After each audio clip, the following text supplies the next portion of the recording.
Go. Hello. Hey, and we're live. Hi, everyone. My name is Bruce, and tonight with me is Khy from Khy's Musings. Khy, Nope. how have you been today, sir? It's been a. It, this was the best day I've had in 2 weeks. You had the day off. I know, but I was busy through all of it. I know that feeling. I uh, I got going, and it didn't really stop after that. It sounded like you had a fun game. Say again? Sounded like you had a fun game going. Yeah, it was a little different than what I thought it would be, and I mean that. I was not expecting tonight's game to be as engaging and they plugged in as hard as they did, but I didn't really go for like big beefy combats. I just had 2 points on a map, and I'm like, all right, distance to cross. All right, cool, and that was it. It was a road trip of a game, but I think it worked out pretty well because they had a big hiccup in the middle there. Could have turned out bad. Nothing wrong with that. No, no, lots of social tension.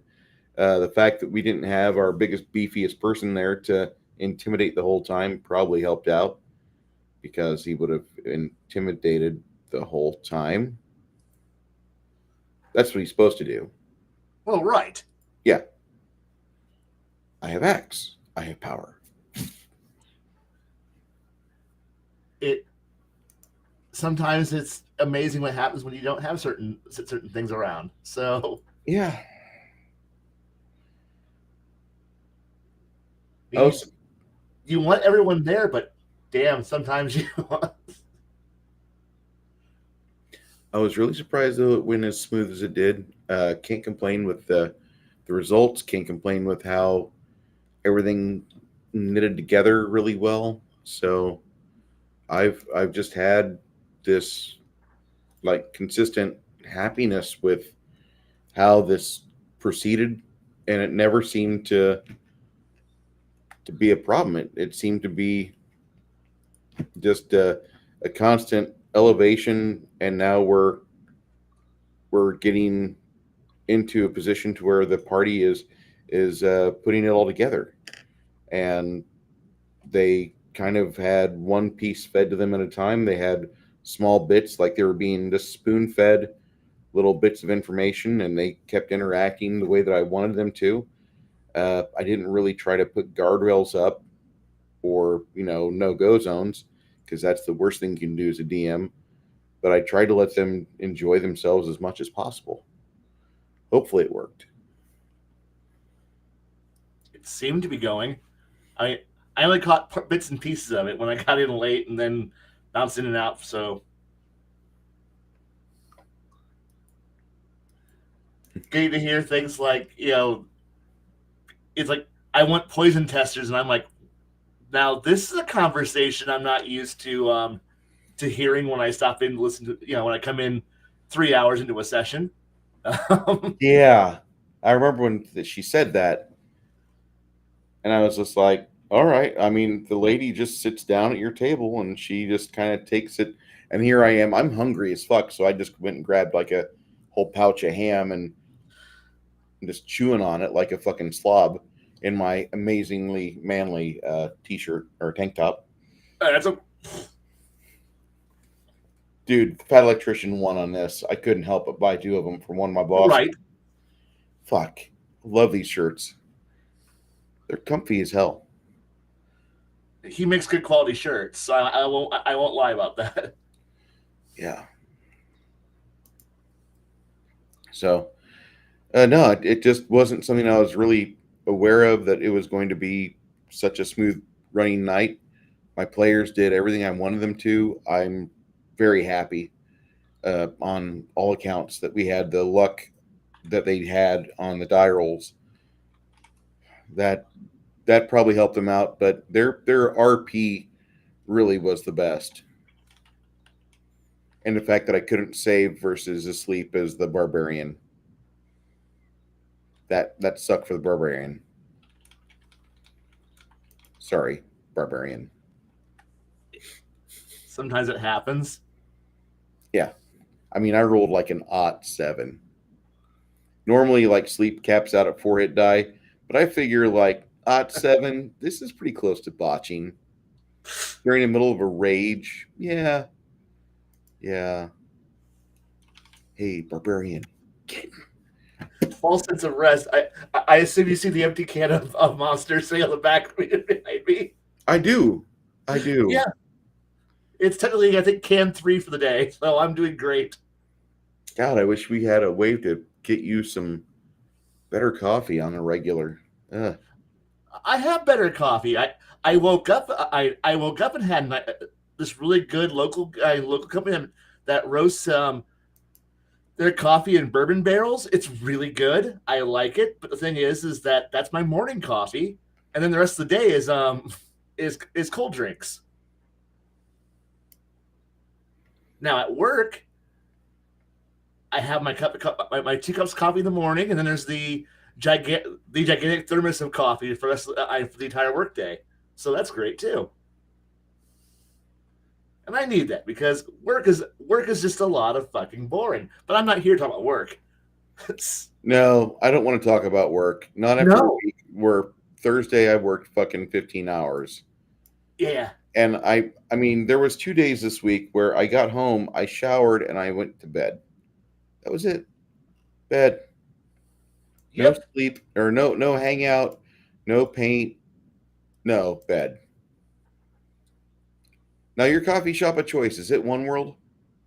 No, it's actually Leaves and Beans actually opened up and there's a shop called Leaves and Beans that started in the Heights and then opened a second shop next to the because Trusker's moved into a bigger building, so they moved next door to that, and then they decided to buy the old time. You know where the Venture Kmart used to be in across from Walmart, across from the Kroger's on Lake.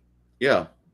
Okay, so they bought out the entire old tire shop that was that was attached to that building, and then spent a year redoing the entire interior and turning it into their roaster shop, roaster house. So you can just walk in and get the beans freshly roasted right there, right then and there from the guy, from the company. So you just walk in and go, I want a pound of that, please. And they'll hand it to you. And you can see the entire old tire car maintenance shop has just been turned into their coffee bean roasting area. I like it. It's right there. Wow. Did they close the Joomers finally or no? Yeah, Joomers is long gone. That's now a old folks retirement home. Wow. Things have changed. I know, kids, like the content here, it's 2 men reminisce about the old days of Peoria, Illinois. They still have the AM radio. Tell me that the phone booth is still there on North William Comp Boulevard with a I Love Lucy in the heart.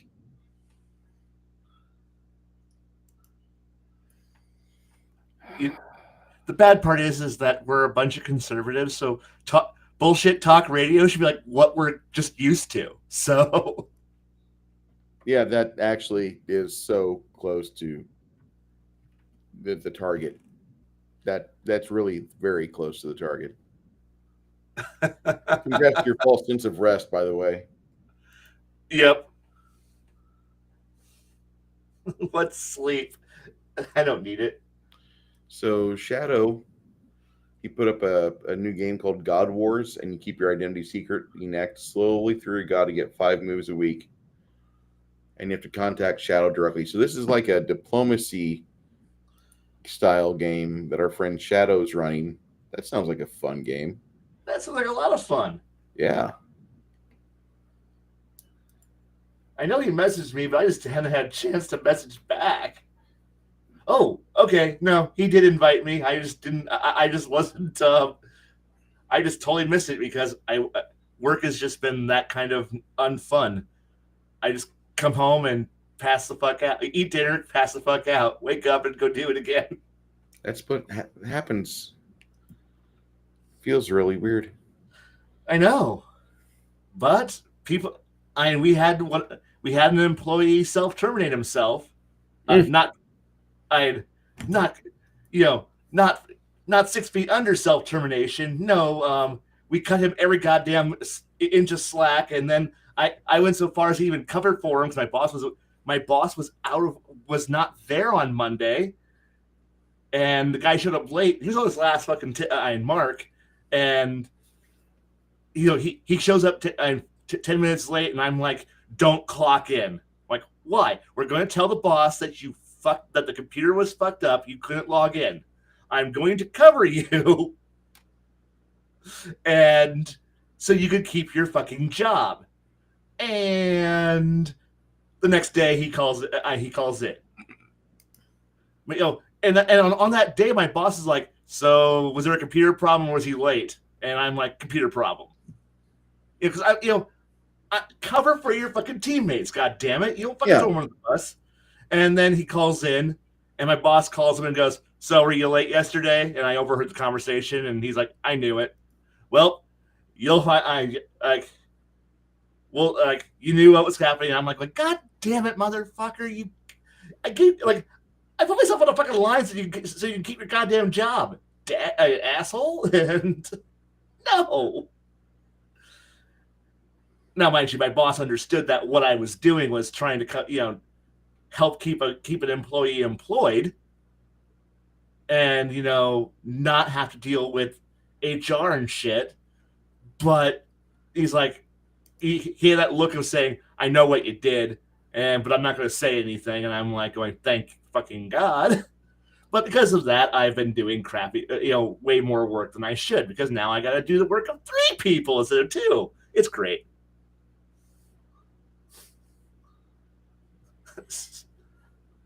I just saw something on Twitter. Oh no. Well, one of my favorite people to follow is game designer Sandy Peterson, who not only did he create Call of Cthulhu and the D4 joy that is, but he also worked on Quake, which is my favorite game of all time.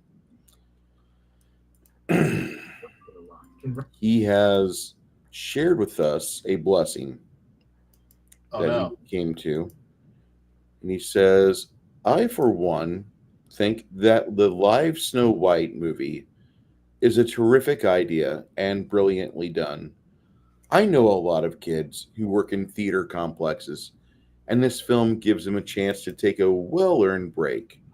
They don't have to sell drinks or popcorn, and don't even have to clean up the seating area afterwards.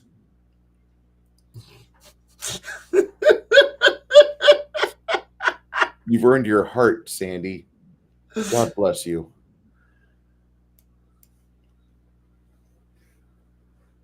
That's fucking great. Yeah, that is. Now, if you want to be a YouTuber with lots of cool views and clicks, you need to get your rage bait video down for Snow White, and you need to do it correctly, because there's going to be a couple people competing with you. There's only a few people that have made videos about the Snow White live action movie yet so far. So only a few. I mean, so far I've had like 8 on my nerd movie review feed on YouTube. I'm like, dear God, none of you wasted time on this, bitches. This week has been savage. The fucking the vultures and the sharks have been quick. We first had the Assassin's Creed Shadows came out, and then the 9 out of 10, 10 out of 10s and 9 out of 10s from all the major reviewers. Major reviewers, yes, you're right. And then like everybody else is showcasing and showing it off, and like even Mac from Worth a Buy came out and says, "Stay away from this. Please stay the fuck away from this." And then you have the Snow White movie. So like you really can't win with video games or movies right now. If your thing is like, I love new stuff, I love the new thing, I feel so sorry for you. Yeah, and the bad part here is like I went and bought the greatest video game ever in my book, which was Sid Meier's Alpha Centauri. That's what I've been That's what I've been playing. I'm like, why do I need a new game? $2.50 on the Steam sale, and you've talked about that movie in the past a lot. That's like the movie or the game that you talk about when like you get moments to yourself, when you get abilities to take a break from all you social fuckers. That's where you retreat to, isn't it? games like it. Okay. But it's like in the past, Alpha Centauri was like several years of obsession because it's a. I liked it because it's a really fun. It's Civ 3 in space, but gives you the ability to do the one thing I like to do: design and being the autistic raptor I am of simply going. I'm going to name everything, and because you can custom design units, custom design. So suddenly it becomes borderline. Like everything's got its own designation. Everything, roads have names, cities have names, people have names. Everything's named. I can just create this little itty thing, and I go, nah, this world sucks. Start over, and it's just a continuous flow of just goofiness to the point where you have notebooks of just nobody will ever see any of this shit, but it's world building, and it's emergent storylines. Why would like plus you're not on Earth. That's the most important thing. So it's not welcome to the wonderful world of 4000 BC and you encounter Abraham Lincoln who's having a fist fight with Gandhi.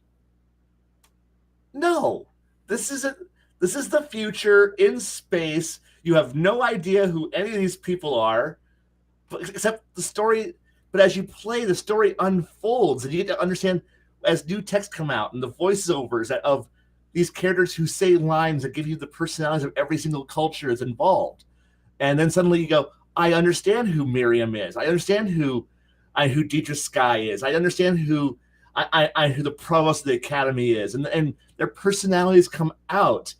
When you encounter Wabuda K. Morgan of the Morganite Industries, which is pretty much he is like the most Zimbabwe. He's like Zimbabwe, but he's also like the most capitalist motherfucker you're going to encounter. And like one of his first lines that you get to encounter in the game is him literally just telling you, resources exist to be consumed, and consume them we shall. And you get the idea of, okay, I now understand what this guy's all about. That is exploitation of everyone. But then you encounter this other guy who's just like, your feelings matter not. You are a body. I shall remove your feelings to make you to make you a better servant to the state. And like, oh, this guy kind of sucks. And everyone's got their personality, and it's a fun one that continues to evolve. And each time you play through, the story's a little different, and it's great. And I like that aspect. It's something that you can't get when you're playing.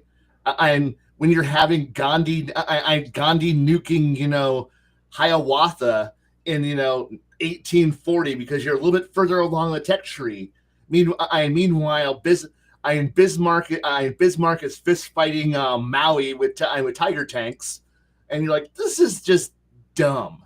And because of the fact that you know that you're going to, and you're going to actually have the problem of, well, the game is horribly balanced. So past a certain tech tree, Korea doesn't get any more special units, so they're kind of crap.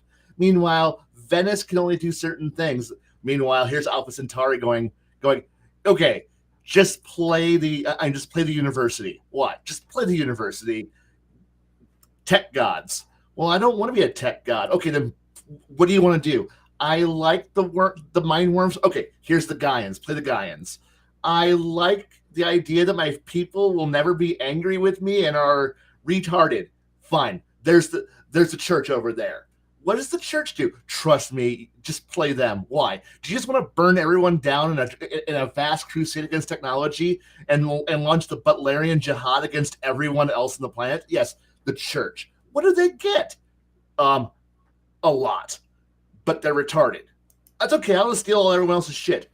There's the right mentality. hey, I want to play a bunch of gun-toting psychopaths. The Spartans are over there, and they're like going, we're a bunch of survivalist crazy nut jobs with guns. I like them. Okay, do you want one guy who can fight better than 12? Yes, the Spartans are right over there. I don't care. I'm just going to outproduce you. What flavor of outproduction do you want? Do you want capitalist or socialist? I want to consider people to be products. Okay, again, you didn't tell me capitalist or socialist here. I want to make money.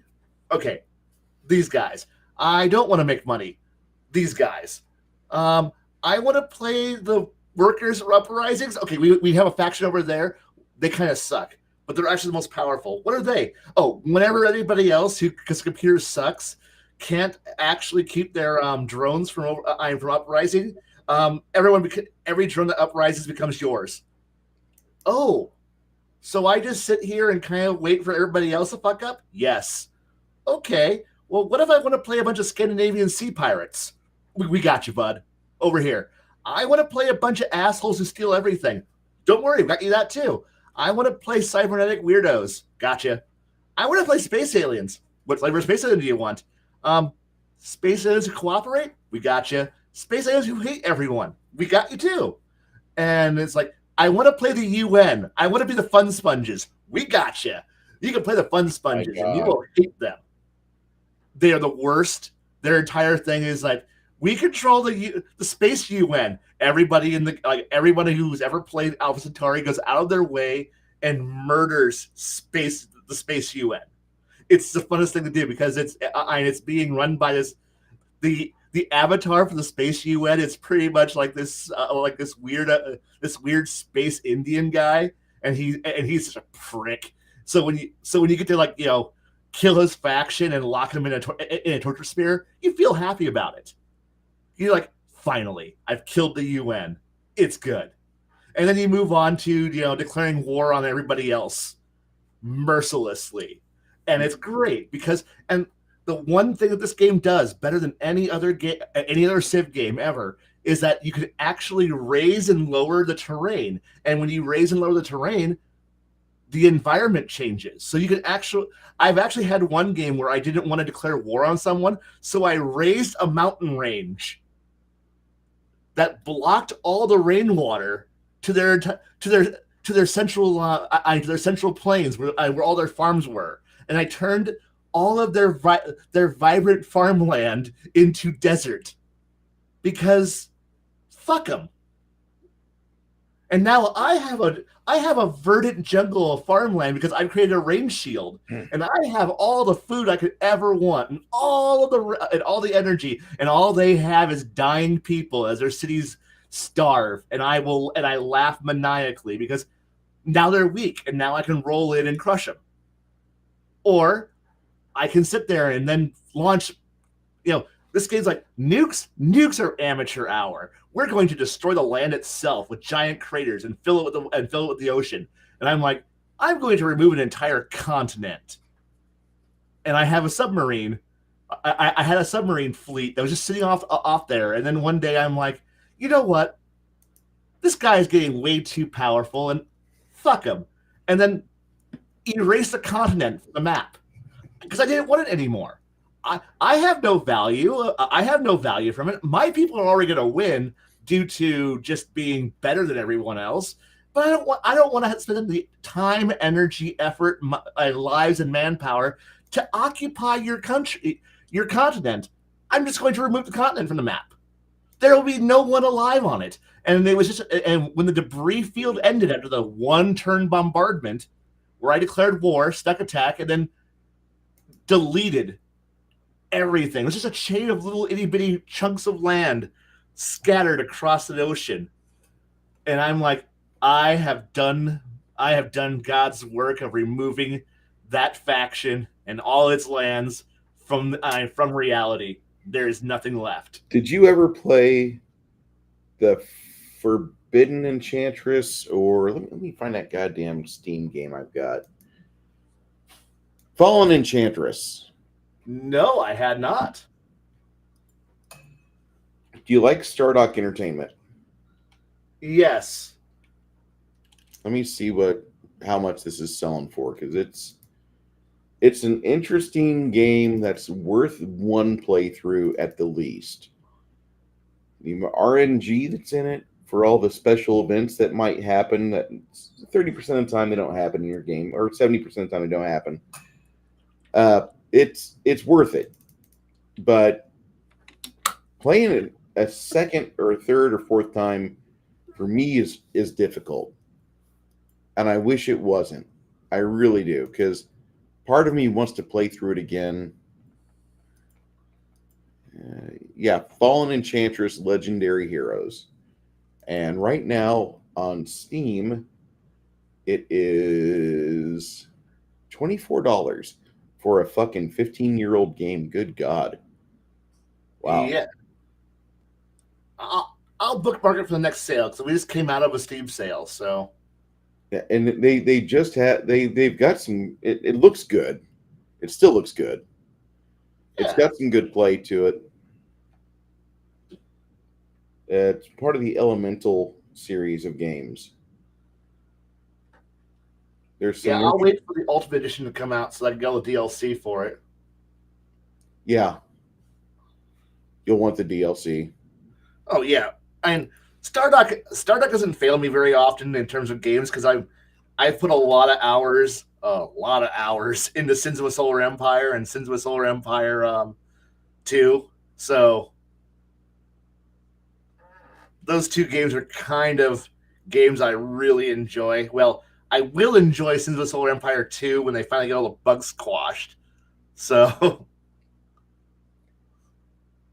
That's frustrating. well, they launched it. It's good, but it's not where it needs to be. And considering that that Sins 1 had to go through several expansion packs before it got to Rebellion, which was where it ended at, and um, I I wish Steam would actually show all the hours I actually played on Rebellion. How many hours did you play, Kai? Well, on Steam it says I've only played 127 hours of it, but that doesn't count the old Stardock launcher and the days where I had it on disc. Where yeah, I would be playing it a lot for a Yeah, the absence of my disc-based playing on Steam has greatly made me look like a little gamer and not as much of a gamer as I really am. Because let me just say that I think on Steam, uh,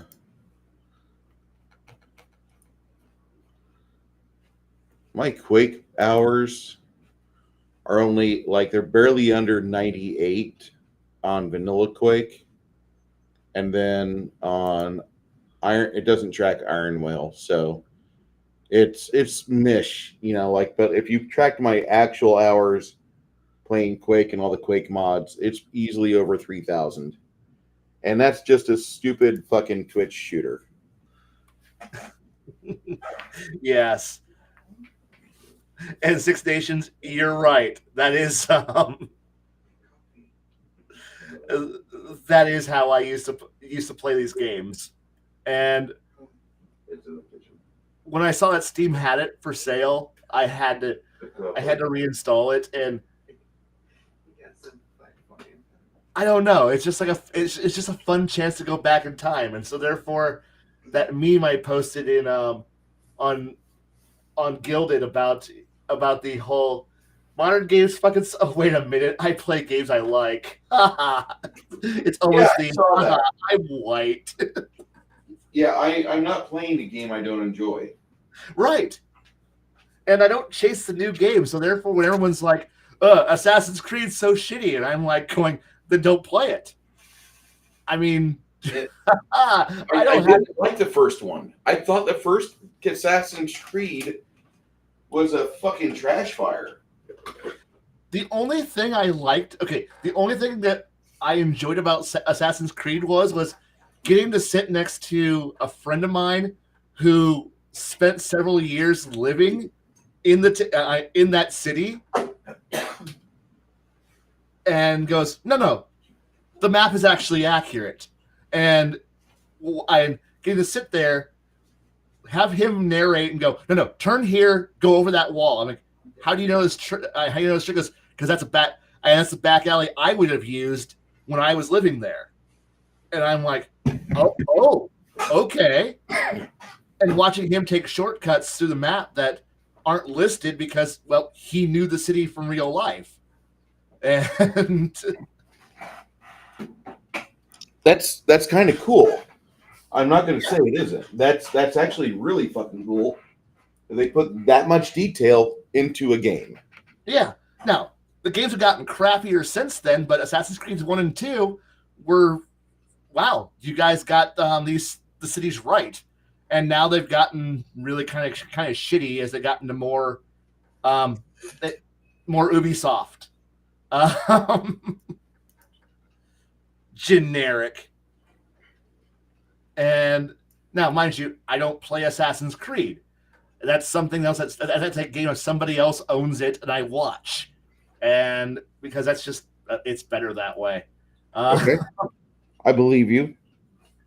I tried to play it, and then I got okay with it, and then I got good at it, and then like I just hated it because it felt like I was just masturbating over and over and over to the same picture of Drew Barrymore when I was 13 years old.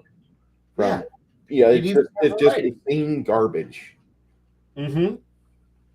And that was like the worst. That was the worst uh, comparison I could make. Was like Drew Barrymore when I was barely in high school. Like you, like you're how old now? How long has that been? It's been a while. Yeah, and I mean I go back to Quake. Like there's not a lot of complexity in Quake. There's not a lot of like intricate level design in Quake. Nobody has ever made the Sistine Chapel in Quake. They did it with Unreal. The Unreal, they actually did it. And that was neat. Back in '98, somebody made a scaled fucking Sistine Chapel, and because you could key in the tilde key and hit fly, you could go up and actually examine the super detailed paintings on the wall and ceiling. That was great. But no, I'm just not into it. I wish people to enjoy the game because I absolutely would never be a good man to be ever in charge at Ubisoft. They've never made a product I felt should be a series. I didn't like Far Cry. They made for me the Anno series. That's the only game series I really played from Ubisoft. Oh, and Silent Hunter. I forgot Silent Hunter. Silent Hunter, the submarine game? Yeah, that's an Ubisoft game. An Ubisoft game? That was a Microprose game. Yeah, the later Silent Hunter games are Ubisoft published now. I'm a little pissed. Yeah, Wolves of the Pacific and Battle of the Atlantic, the two actual good ones, are Ubisoft games. Okay, I believe you. Yep. I don't have them installed right now, but I was like going, no, they're still Ubisoft because I have to download. I have to log in through the Ubi the Ubi launcher. So,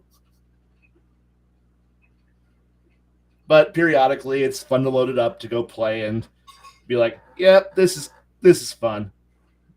You sure? Nah. Wow. I get it.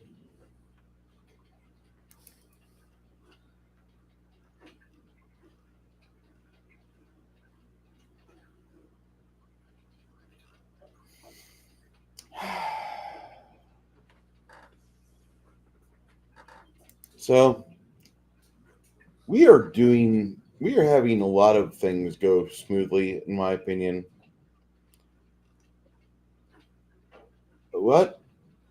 How would you start?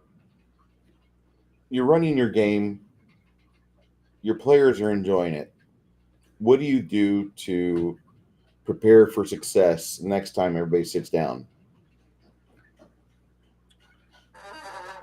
honestly, at that point, I'd kind of figure out what momentum that we had going at the end of a session, and then try to see if I want to either redirect that momentum or keep pushing it. Try to keep the players and what got them hooked and happy, what kept them moving, and then kind of lean into that, because that's like, it's play by ear.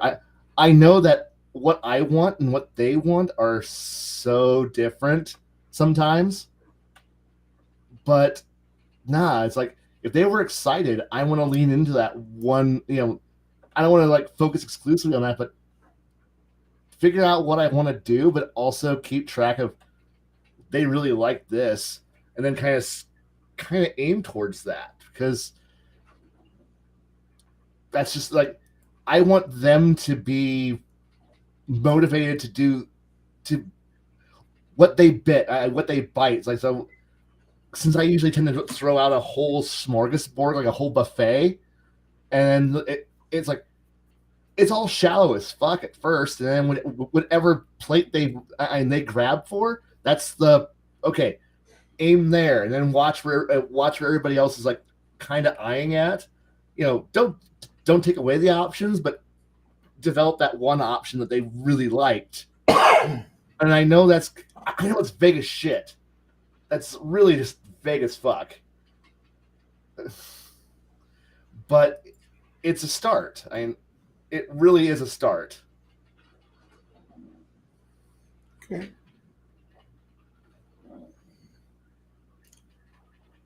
For myself, I really I try to put down a couple story threads in the first hour of game, because it's hard for me to come up with a lot of new ideas during the middle of the game, because I'm writing down things like initiative or like feat ideas that would be neat for the players to discover and give them the opportunity to organically grow the character. And like, oh wait, story idea, and I fucking trip over that, and oh wait, let me get back to character munchkining for my players and make sure they have a fun character that's fun to play.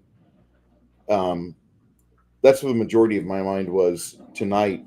Not really building for the next session of game, but making sure that I had the focus of like running the game and giving them the parts of the puzzle they needed. But I think it's important for me to put at least the breadcrumbs down. Like do it once an hour, Yeah. and if they ignore it, they ignore it. Let them go off the path. What's going to happen? Oh no, you're not going to get the campaign that you wanted. The fucking paint by number bullshit that so many miserable fucking theater kids ruin a D&D session by trying to fucking script a campaign that their players must follow by the nose. God, that's terrible. Sorry. Not. Sorry. No, it's no. Yes. I'm trying. I'm not trying to micromanage a world, but I am trying to give my players an authentic experience to where they feel like they're actually taking place in something, to where they're not pretending to take place in something while they sit in a room where people are chewing on Cheetos and checking their phone messages while they discuss things with the DM. And I want them to have just an experience to where it feels like it's an interactive novel. I would rather you play my game than go and play uh, Mystery of the Atom or whatever X-Men game just came out like last week, or Whatever. whatever Assassin's Creed game just came out. I'd rather you play my game, rather you sit down and play my game than do that. And I'm just trying to throw things out there, and once, oh yeah, that's a good idea. Let me just make a quick note of it, and I do that, and then I move on.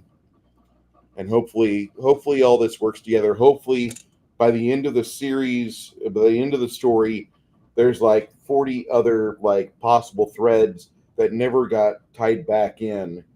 They just kind of left these things hanging, and like maybe the next campaign they'll be able to pick up the pace with different characters and be able to start on these things over here. Stealing your honey. I was getting ready to have tea. Put some down here, please. I just poured some tea in my coffee maker. Well, I need it for my biscuits. I know you do, but I just made tea. But I need it for my biscuits. It's all sugary eyes. That's kind of my fault. Having solid honey, awesome. Is that big enough? This is like when I at the end of my session, which it didn't stop recording on Rumble. I looked at the camera. Thank you so much for being here. One and all, be safe, be careful. I got to go. Shut camera off, guys. I got to go poop, and it came out just like that. Let me get my tea set up. I made the mistake today of going to Kentucky Fried Chicken. And let me just say, if any of you are thinking about fried chicken, let me tell you that you'd be better off to go to like anywhere else. Because I paid $38 for 2 large sides, a little box of biscuits, and 10 pieces of dark meat. The dark meat is really small. I've never in my life looked at the fucking KFC brand and said, "Oh, you sell Cornish hens." But today I did. Like I know that there's bigger chicken pieces in that. I got to go to fucking Costco and get the brine water chicken that they have there cooking for $5. They keep them fresh by putting salt water in them so they stay moist at least. If you're like my wife who has a sensitive stomach, you can eat it, but then you suffer for the next 18 hours as your body tries to purify itself. From just how much salt you just put into it? Yeah. Yeah, you fucking need hydration. You got paid next session. What do we... I'm about ready to start throwing the equipment money or the equipment stacks at you. So don't worry about like, oh, what am I going to spend my money on? Special gears coming. You know, and the fact that you guys do have Fort Doregon. Six Nations, Crafting Gamer. If you guys want in, be more than happy to have you here. I just know that lately I've been having a lot of fun with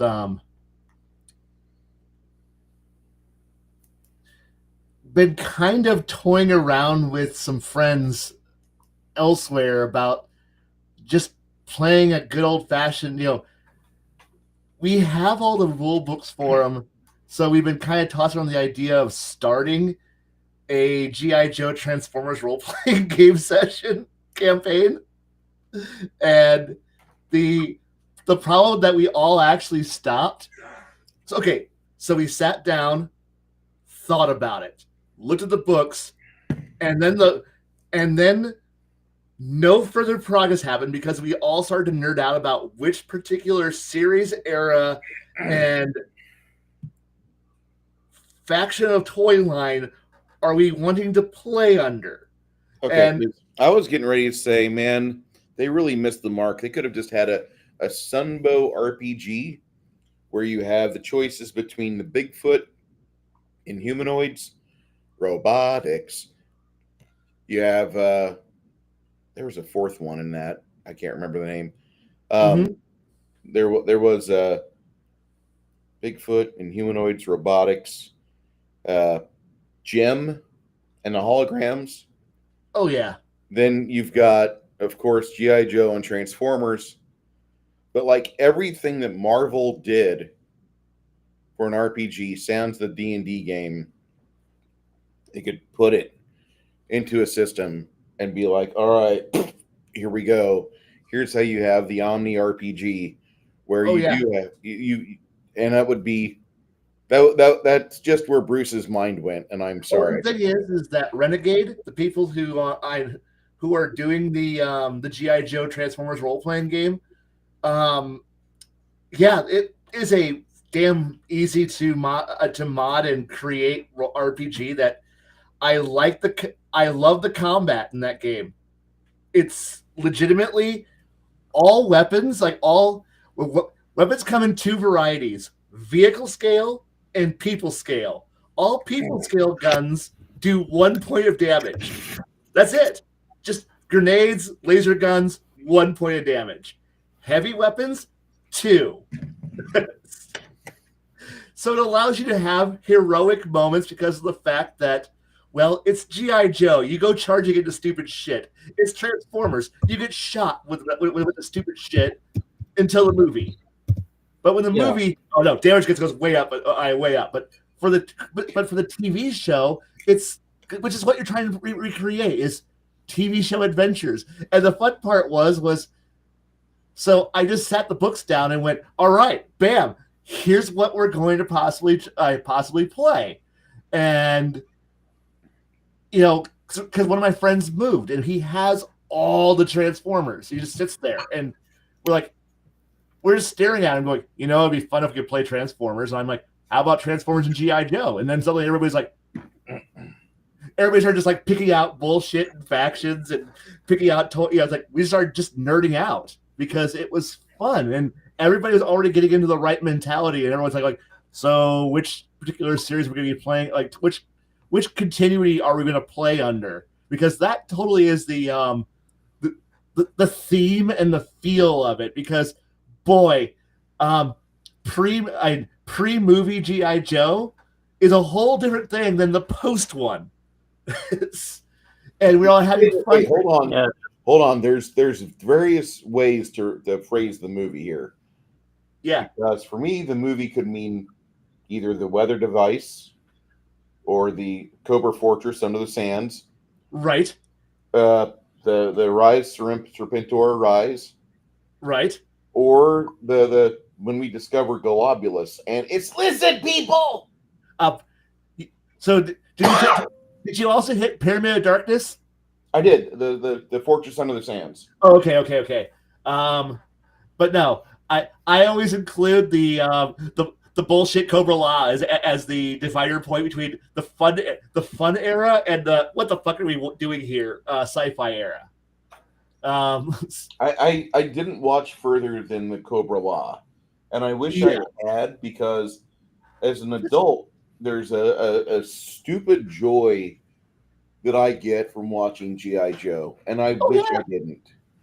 It is a maddening joy that you just know, no matter what, everything will be fine, and tomorrow will be another day. And I know that sounds so basic, bitch, but G.I. Joe was a standard that you could swear on in the 80s. You knew that the Lady J and Flint and Scarlet and Duke were going to be there tomorrow. So yeah, it was completely not readying you for adulthood.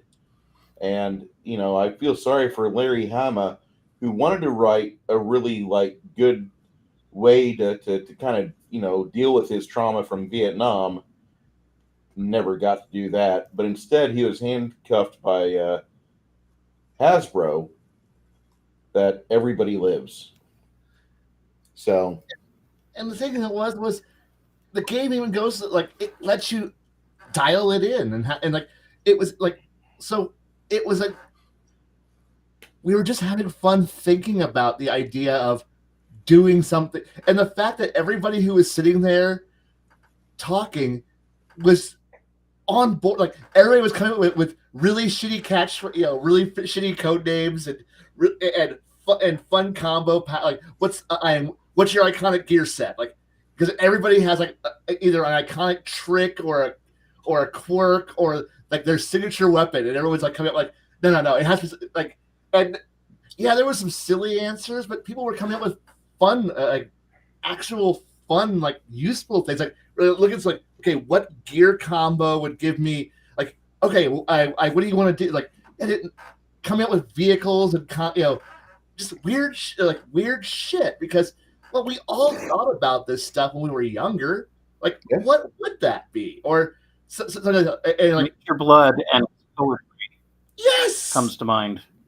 Weird shit like that. Yeah, and coming up with silly, and then we got into it really derailed when we started just talking about just the silly bad guy. they're not silly, but they're just the fun, iconic villains, and then the disposable villains, and then you fight like because like you do realize that if you do play GI Joe, you're not going to be the signature characters, right? You know, you're going to be the fucking weirdos and all those weirdos in the background who are in the stock olive drab outfits that are driving all your tanks that can explode in the background, right? He's like, oh yeah, we totally expect that. I'm like, yeah, Cobra Commander will be scary as shit because he's Cobra Commander, and you know that because you're a Lobie Joe. What the fuck are you gonna do? Go out there and punch the guys in blue, okay? Go punch the Viper, all the Cobra troopers. That's your job. Like, we could do this. We could totally do this. Like, yeah, you could work into your iconic, stupid. By the end of the campaign, I want you all to be in your YMCA discount uniforms and running around doing stupid shit because I want you to have like no. I'm flying a stealth fighter that also turns into a submarine and goes into space. Fuck yeah. Okay, we got this. We'll do it. Figure out your code name and we'll work into that shit. That's the kind of shit we wanted to do. Like we want to. What play set did we all want to? I want to have our characters attached to. That was the one. That was what one guy. What's that? Play set the Sunbow universe attached to? It's like because you have like Wild Bill attached to his. It's totally a miniature Cobra. Yeah. Cobra gunship. And so therefore, you got Transformers and GI Joe crossover. You could have like Omega Supreme as your space exploration / giant robot death machine. Yeah. But on the darker side of Sunbow universe, there are other things like the Great Space. Oh yeah. I forgot about MLP. Oh my god. Yeah. And also, these mutant talking flesh-eating horses with magic powers and shit. With magic powers, yes. Oh, and don't forget, so you need the transformable mecha to fight them. And Hasbro also published it, the Power Rangers too, which was also under the same license. And I only owned the Power Rangers books and rule books because they had the original rules for the combiners. Because if I wanted to have Devastator or any of the combiners running around, and there's an entire plot line for the Combiner Wars, and the moment I said Transformers, I had one person go, "I want to play. I want to play it. I want to play a Combiner, or at least part of a Combiner team." And so everyone goes, "Shit, we can play a Combiner team?" I'm like, "Yeah, there's enough people here to actually play a full Combiner." And like, oh no! And people are like, "Do we even have the rules for that?" Like, yes, we do. Wow. And like we've got rules to play combiners. And then the actual combiner book arrived. And that was the best moment ever because now we can put the Power Rangers back on the shelf and go, look, in case somebody wants to actually play a Power Ranger, we've got the rules for it, but now we can actually have combiners. And it's like, oh, and now we have the book to play the Beast Wars characters. And I'm like, finally, we've got the full set. Now he's going to just start giving us more to play with. And everyone's kind of fun. Like now I'm kind of waiting for the Minicon book for the Armada era, so that way we can have some more weird Minicon combiners from the Armada Energon Wars era. That would be hilarious. And that would be fun. But then again, I also want more of the factions for G.I. Joe to show up because I kind of like the I just want more shit to play with because if it comes time to actually play this game and actually run it seriously, because I'm really thinking about it because it's really a lot of fun and people are like excited, and getting to watch the guy whose house we were hanging out at pull out the big SR-71 Viper jet and just put it down, and it's guess what one this is, and I'm like, oh god, you actually have the one that transforms? And he goes, yeah, it's a Starscream model that comes with Cobra Commander. I'm like, oh my fucking god. It's just sitting on his table, and we're like, we could totally do that. I do the do this, can't we? And we're like, yes, we can. And he points, in the background because he actually has it on his mantelpiece, Starscream. I'm just standing there like, yeah, we can totally do this. I'm like, so is there actually any Autobot fans in this room? And one person raised their hand. I went, I like Autobots. I'm like, you are the wrong room, kid. Mind you, we're all old fuckers, but it's funny when we all start talking and we're all like now, mind you, when we're all playing, when we're all talking about GI Joe, everyone's a Joe. Like everyone's like there's a few who goes, yeah, it'd be kind of fun to be a Cobra and Cobra a bit, but we all kind of had Joe characters in mind. But the moment Transformers came out, everyone was starting to go, okay, so which Decepticon gimmick do we want to go with? And then one guy goes, I want to play an Autobot. Like, oh God, one of you. Why are you here?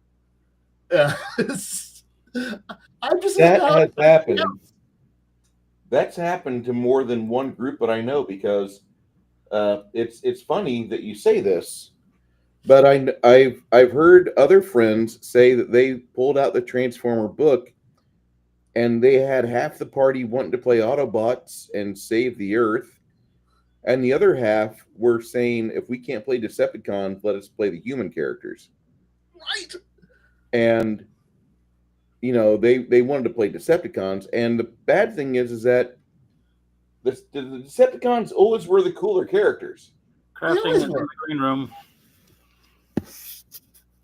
Oh shit! I'm sorry. Hold that thought. Another property of Sunbow was the Bucky O'Hare cartoon / comic. Yes. So you could do the Righteous Indignation as the freighter, or the frigate bastard. that you cruise around in space with your human characters. If you don't want to go full Decepticon. Yeah. Sorry about being... I've got one friend who, if he was given the chance to play it, he would want to play a character who's on par with like Fortress Maximus, or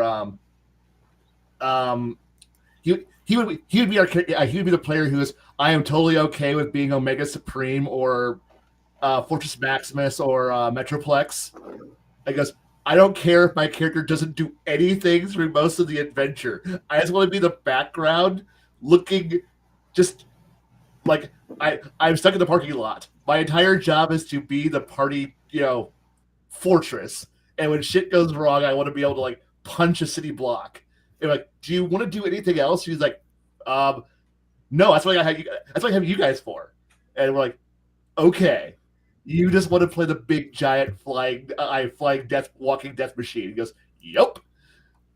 And he was totally okay with that. He's like, no, I can be all philosophical and shit, but I want to play with the problem that my character does not fit down a city street, because I am the city street. And I want to be Unicron. Yeah, he wants to sit in the background and be like, I would like to help you guys, but I am totally too clumsy for this shit. Like, he wants to play with the problem of I don't want to kick Madison Square Gardens across town. I want to actually do something productive, but I can't. I'm huge. And he wants to play with the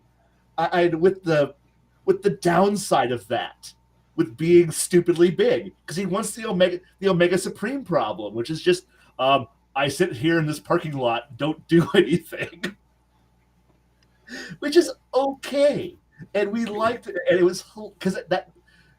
And we're like, so are you thinking like Tripticon or Scorponok type big? And he's like, if I play Decepticon, yeah, I'd probably play a Tripticon-like character. Like, I don't want to play those particulars, but I'm like, since we all know these characters by who they are,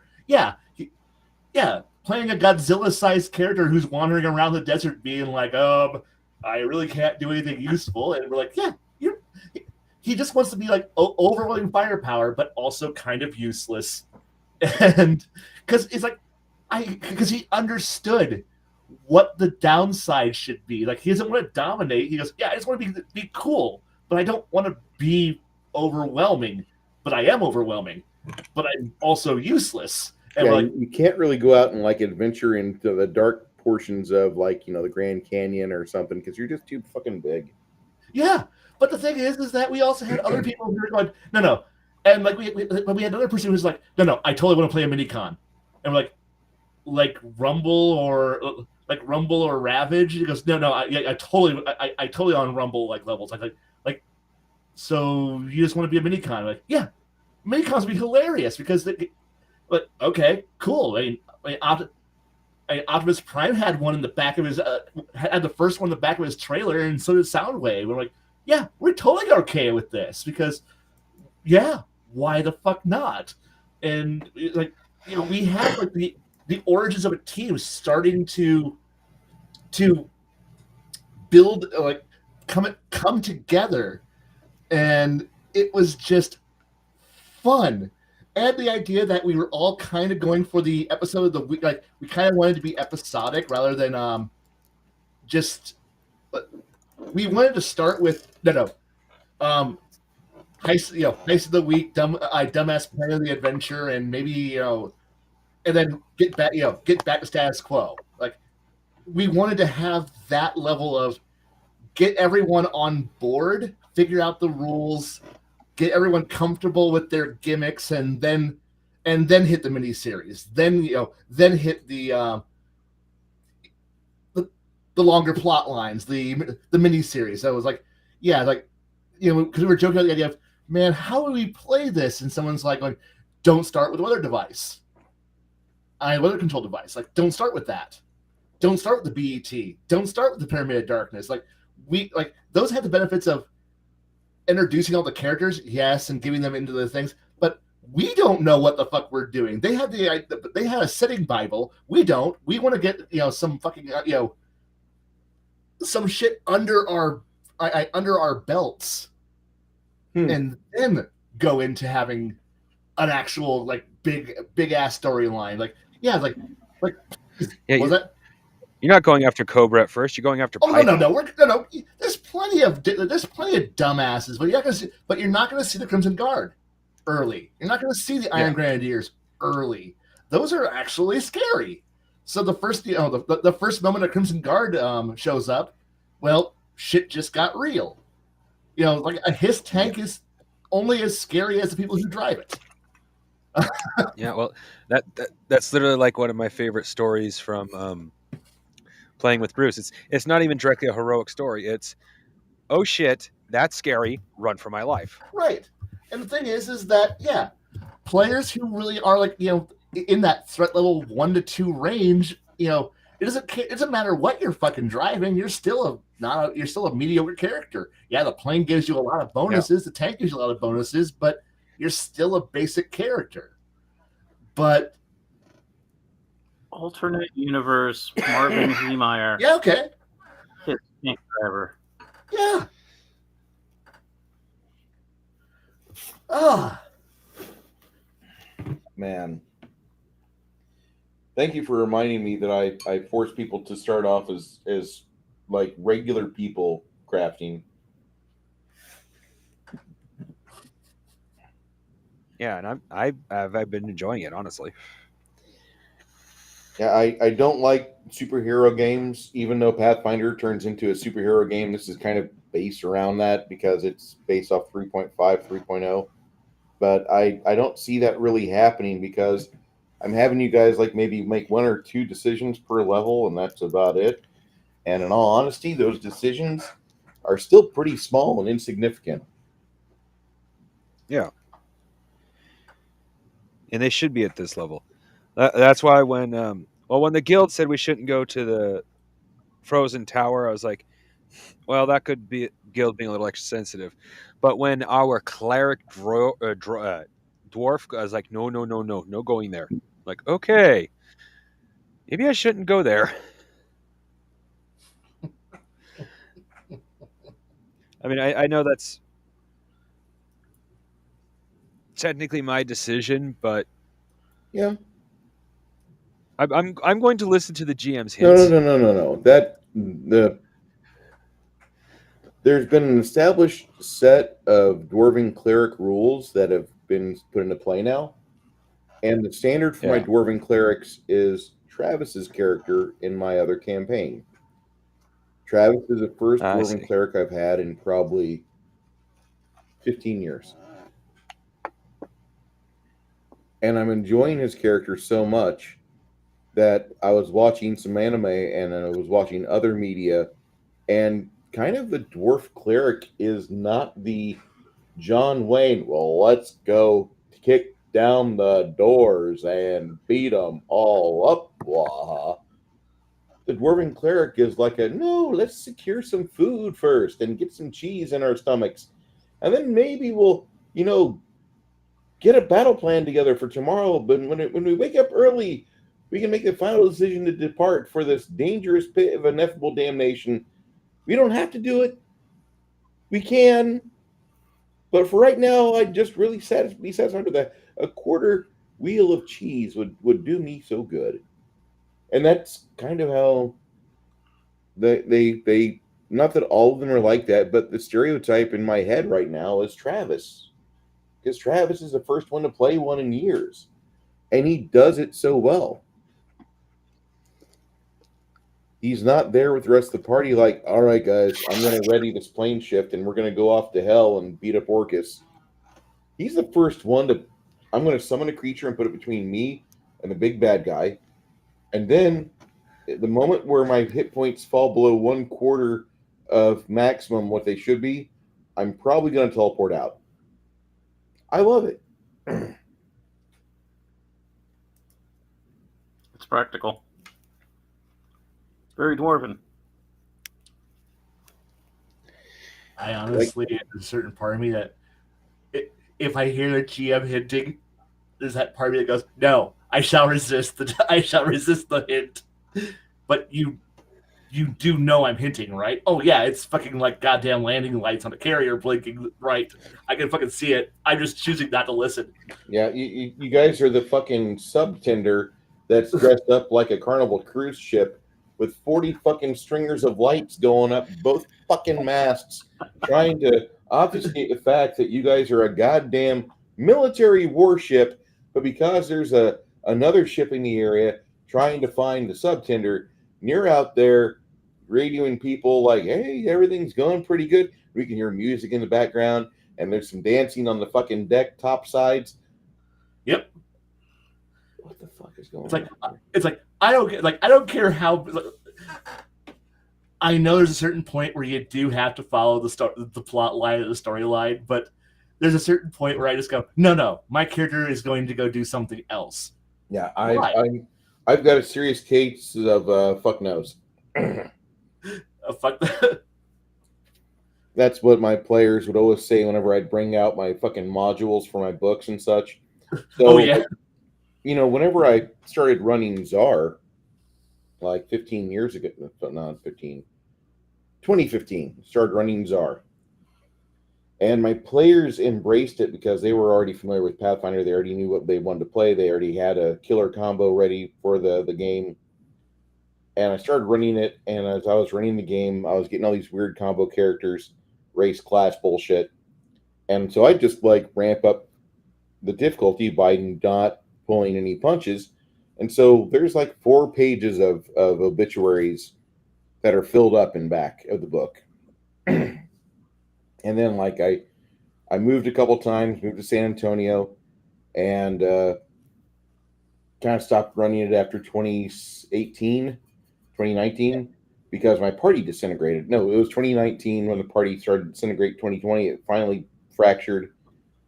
And now the party that I've got is begging me to take them back to it because now they're ready for it. Well, of course you're ready for it. You've got fucking 5 player characters. You've got 4 cohorts. You're going to ruin the action economy. You're going to force the DM to inflate the monsters. Every combat's already a crawl because we're 16th level or more. But go ahead. We can do it. I believe in you. And I got one character that I really wish he was at the table so I could just watch his die rolls and be like, why are you rolling that and telling me something else? Oh. That's the worst problem with him. He's insecure and feels like if he fucking doesn't carry his water throughout the combat round, nobody will like him. Or nobody will like him because he lost the game. And that's not the case. That's not how you lose the game. You lose the game when you don't have fun, or you're trusty roads to the point where you're just like, all right, use a die roller equipped and gilded. Because I can't say equipped in Discord. I can't watch that. But Yeah.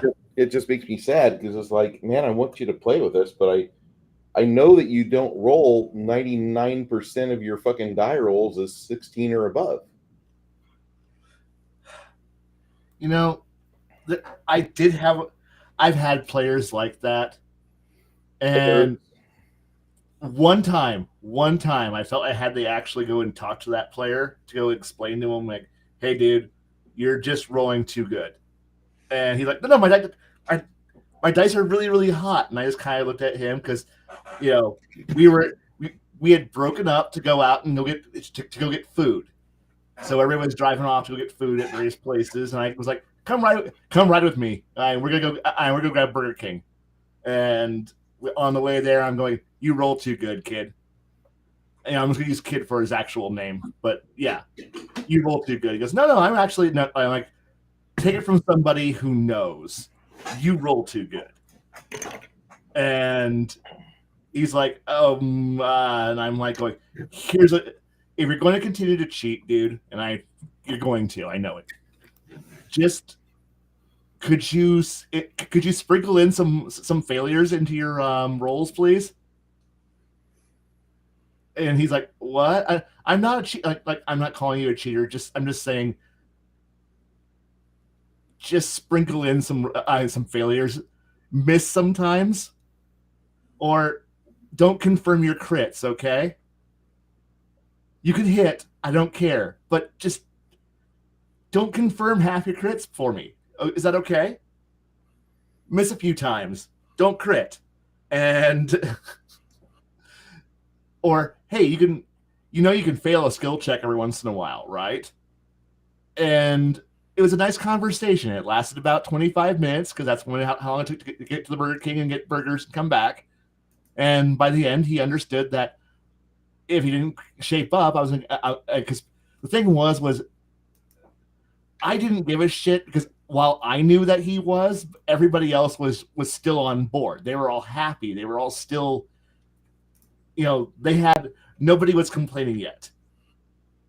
Or none of the other players were complaining, but they were starting to get suspicious. And I'm like, the moment that happens, shit starts to fall apart, and I don't want to deal with that. And so I just was like, dude, for the sake of the group, stop winning. Stop making it obvious that you're winning. It would be very, very like I know that we're all supposed to be like, no, kick cheers from the group and. No, he was generally a good guy. He's another one of those people who he didn't want to fail because he was just because he didn't want to fail because he thought that similar reasons of nobody would like him if he was failing or he would fail the game and drag everyone down. And I'm like, do you not trust your players? Do you not trust me as a GM?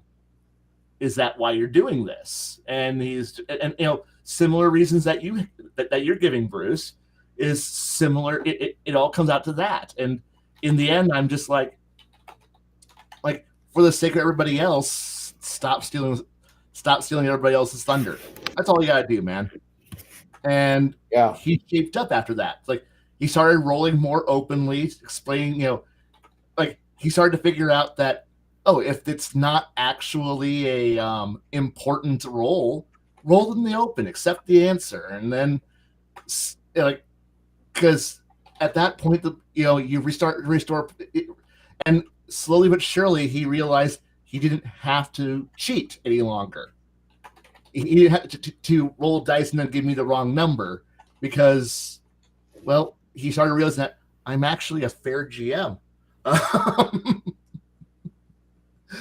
I'm a laid back one. I'm a fair one, but he realized he didn't have to cheat. And when the moment he realized he didn't have to cheat anymore, he stopped. And it was, but yeah, sometimes you got to tell that guy, you can actually fail every once in a while, please. Yeah. Nobody gets 16s all the time. And that's I'm going to probably have to say that to him here on Saturday of next week. Just 'Cause, do like, it. Just do it. Just don't make a see. Don't put him on. Don't put him in I'm front of not putting him everyone on when the you do spot. it. No. Yeah. Let him have it. Let him have it. Calmly, quietly, where it's not a problem. But yeah, it was just a moment that had to come. But it's like, but I just know sometimes that people do it, and it sucks. But It does, and you want to trust your players. You want to have a good session, and you want it to be as organic as possible. some people want to choose to play a narrative. Want the narrative being they're the badasses who are amazing and never fail. So Which is why I don't play third or fifth edition. yeah. Oh, even in fifth that they do it still. It's even though like it's almost impossible to fail. But It's okay, guys. Once D&D 1 comes out, it'll all be fixed. Captain Gamer, if you're still in the chat, man, I know you dropped. I know you've been having internet problems. Go back in, just pop in. D&D 1 will fix everything. No, yeah, possibly. I really doubt it. I don't see anybody putting anything forward to help its decline, and the sales numbers aren't there right now.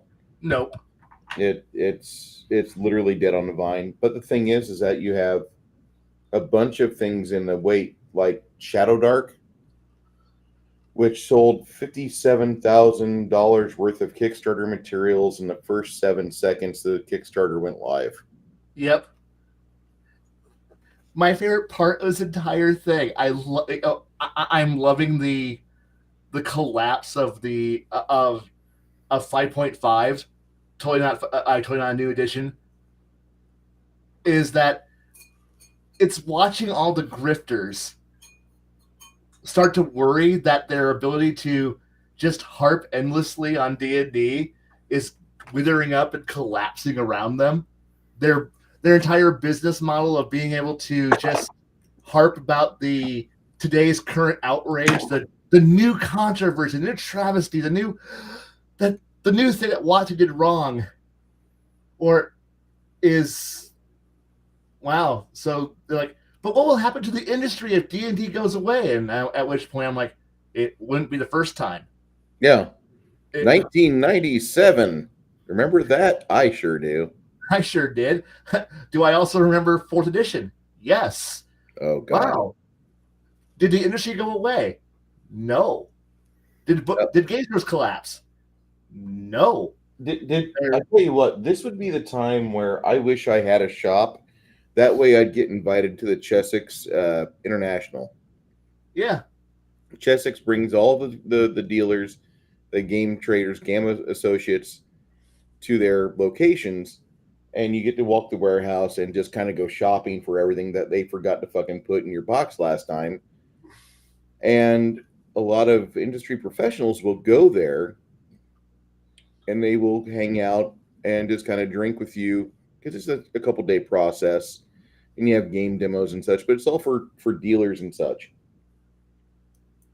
And so when we went there in 97, Wizards is not there yet. Random House had just failed the takeover of TSR. Random House tried to buy TSR, and TSR pulled out every stop it could to not let Random House do that. And so I'm just kind of hanging out with my friend John Wisniewski, the guy that ran Beyond Hobbies and Games. And I see this kind of cool chick kind of sorting out the BattleTech stuff, and I've got a girlfriend at home, but I'm thinking, man, she's smoking hot. She fit, she's trim, she's just kind of hanging out. And what's she doing here? And I said, hey, how's it going? She's like, oh, not bad. Are you a fantasy gamer or a sci-fi gamer? I said, a little bit of both. I'm not cultured, but I'll do both. And she's like, well, you like D&D? I said, I do. She's like, well, what do you think of it right now? I said, I don't know. I've got a lot of box sets. I've got a lot of stuff. What are you going for? She says, well, they're probably gonna have a struggle to get new stuff on the shelf here in the future. But have you heard of Earth Dawn? And I thought, okay, she's a sales lady. And I was too young to realize she's a sales lady. And then she says she's the CEO of FASA. And I'm like, are you kidding me? And so for about 30 minutes, just let her tell me about the Earth Dawn world and how she thought of it and what she really felt about how it could, improve upon things that D&D started but never carried through, because it was very much this is your game, here's your D20, here's your fucking combat chart, and that's it. And if you decide to play advanced, there's this basic hardcover book where you get weapon mastery, and every DM that's tried it, except for you, Bruce, you special retard, every other DM that tried it says it sucks, but you can go for it if it's what you want.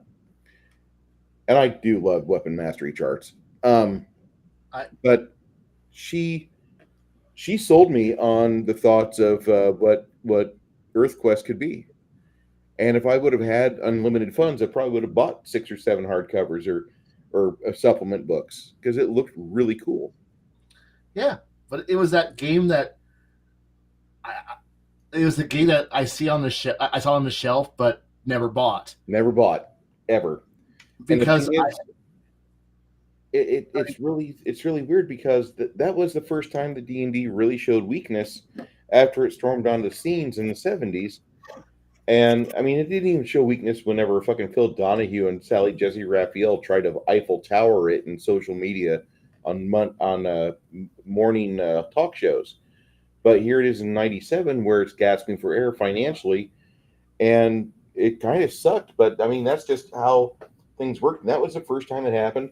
And I used the conversation with her as my case in point, because I had 6 more discussions just like that with other game company designers, other game company CEOs that were trying to say, D&D's good. We all love D&D. I love THACO, but try my game instead. And here they push like 70 books across the table. Hey, son, you like complex systems? What do you think of Hero? Do you like the idea of having a hernia? Oh, I see you have Chartmaster with you. I see. I'm sorry. It's the only thing I can think of. I want to play a game. I want to play a game where I need the Encyclopedia Britannica to play. Man, I love Rollmaster. And it's a fun game. But it was an okay game if you could ever get past character creation and your character binder. Yeah, the one time I tried to play that game, and somebody handed me a binder they had bought. This is your character sheet, and I'm like, oh my god. I didn't know if I was supposed to love the game at that point, or if it was normal to love the game. It's kind of like the same way when I get intimidated by something, I have a false sense of affection towards it. Like whenever I see a East Germany fucking bodybuilder chick, I'm like, I'm scare-roused. When I was given my binder for Rollmaster by Sean Guyman, God bless you, Sean, it really hit me like this game got crunch. This game's crunchier than the Pathfinder we play.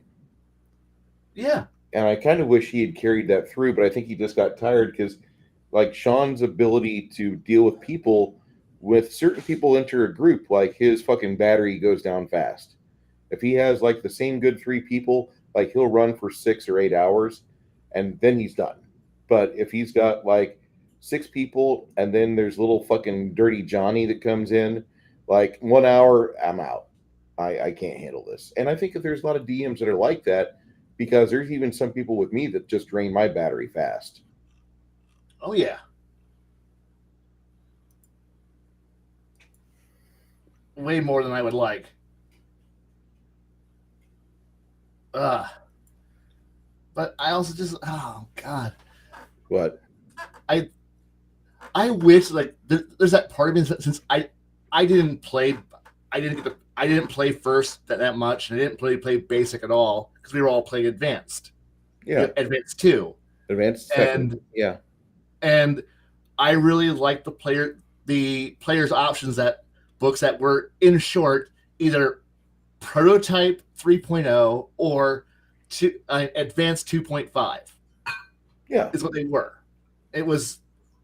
I really wish that they would have continued that logic, but those 3 or 4 books are kind of like the last dying gasp of the TSR era, advanced era, and I really like them.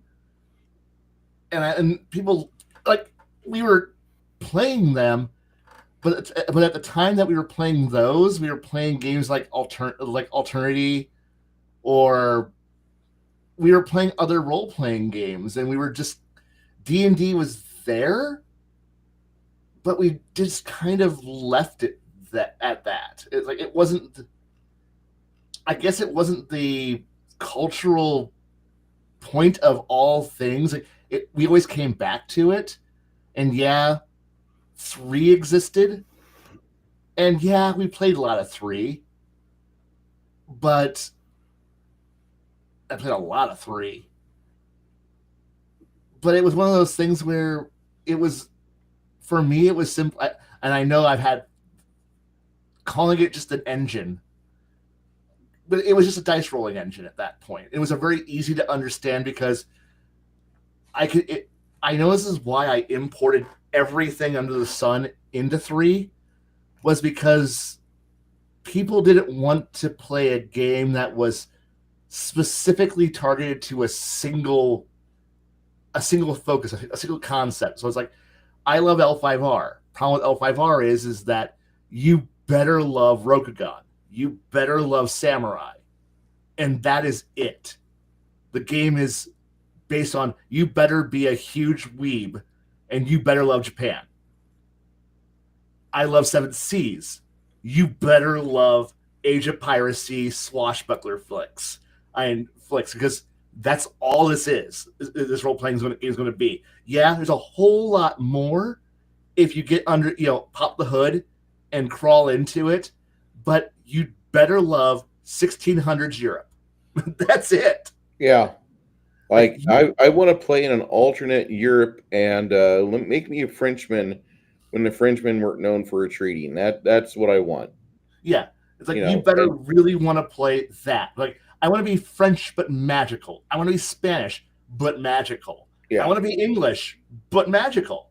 I never got a chance to play with a Seventh Seas wizard.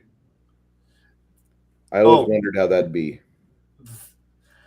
That's really the only thing. That's the one thing with Seven Seas that I loved to death. Mind you, I love a whole lot about Seven Seas, but you never be quiet about it. I'll say that. I love you, but yeah. But the magic was so different from everyone else's magic. It's like, it's just nice. Yeah, we have Wheel of Time magic, which is cool. Channeling is awesome, and then you have it's so boring it hurts wizardry. Divine nature and arcane magicry, which really ultimately comes down to it's the exact same system. Cast spell, roll save, roll to hit, do effect. Meanwhile, you had with Seven Seas, I'm going to play a wizard of not England. And now it's fairy magic that is also channeling legends and legendarium and other weird concepts. And suddenly my wizard is actually channeling the power of a folk hero and doing amazingly terrifying things. But then you can have a wizard from the Vestamenavinyar, the Viking, the not Vikings, which is total rune magic, and it's learning runes, combining runes into certain combinations, and doing effects based on that. And you're like, that's cool. What else do we have for magic? You go over to the not Russians. Oh no, this is totally they're all crazy crazy shapeshifters and spirit summoners.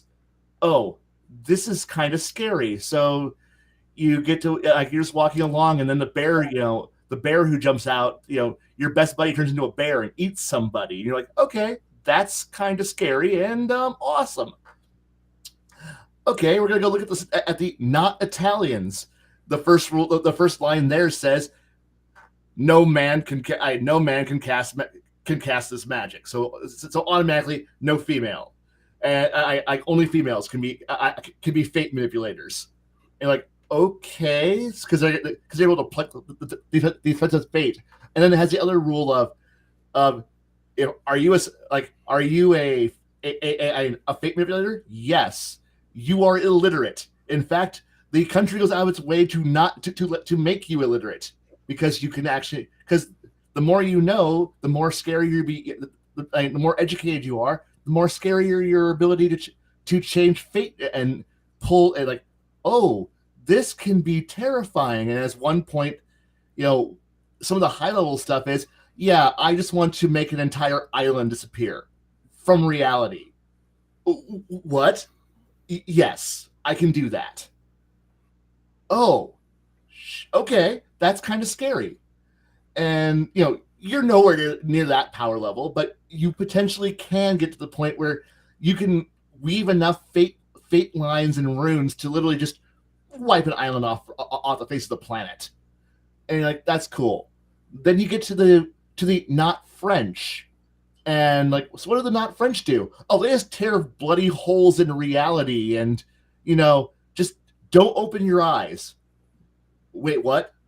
We're going to go into the warp, into a bloody realm of screaming and terror and seduction, trying to convince you to open your eyes. I wanted to play Dungeons and Dragons, not Event Horizon. Oh yeah, but no. The